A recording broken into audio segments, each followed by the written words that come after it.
Parker. He's part of the Chicago Blues Museum. And he's joining us with ABC 7's Janet Davies with some never-before-seen photographs and video of the King of Pop. Janet?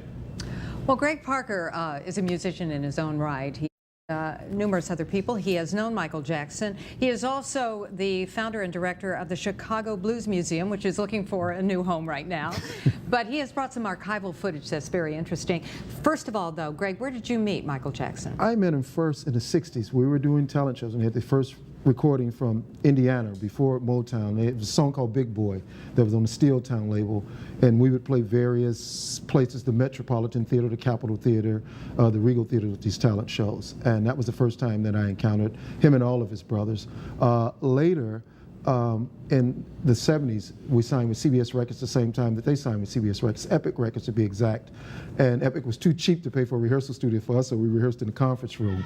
And Michael would come through, and Andy Williams and different other people would come through. And at the time that I met him, they had a first release album, and he was going solo. And I remember Epic Records being upset at the fact that he was going solo. They thought he was breaking up the group, and that album was off the wall. Well, you have brought out of your archives, here's some footage right now. This is in their home, or what you just saw, in Indiana, in Gary, Indiana, actually making the tape for their Motown audition. Yeah, that was a tape that was actually sent to Barry. And now this was a Diana Ross special? This is the Jim Neighbors show. Oh, the Jim Neighbors show. But Diana Ross has taken claim for discovering him. You said no. No, it was actually Cheech Marin from Cheech and Chong. He was with a singing group called Bobby Taylor. Was Bobby Taylor and the Vancouvers, which they had a song called Does Your Mama Know About Me?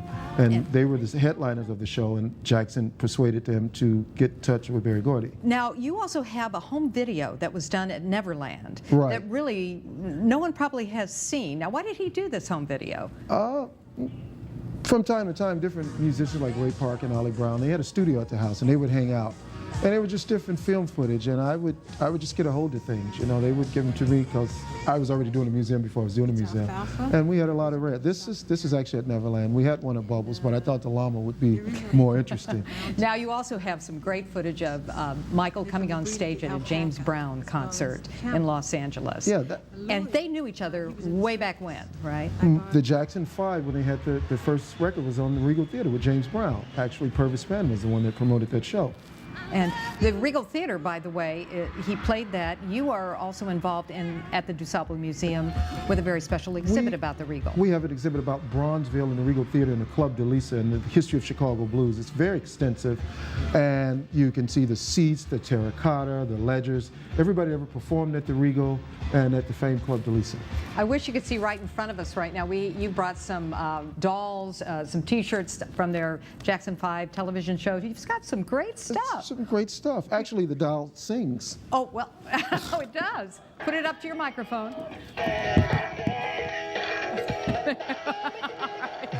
Gregg Parker, thank you for dropping by and showing us this very rare footage that no one has seen. We hope the Chicago Blues Museum soon finds a home, and also we hope everybody can go to the DuSable Museum and check out the Bronzeville exhibit. I hope so. I love Michael. I'm going to miss him. It's just why I got into the music business. All right. Gregg Parker, thank you very much. And by the way, if you want information about that DuSable exhibit, you can go to our website, abc7chicago.com, and we will link you to that exhibit. Let's go back to Alan and Linda.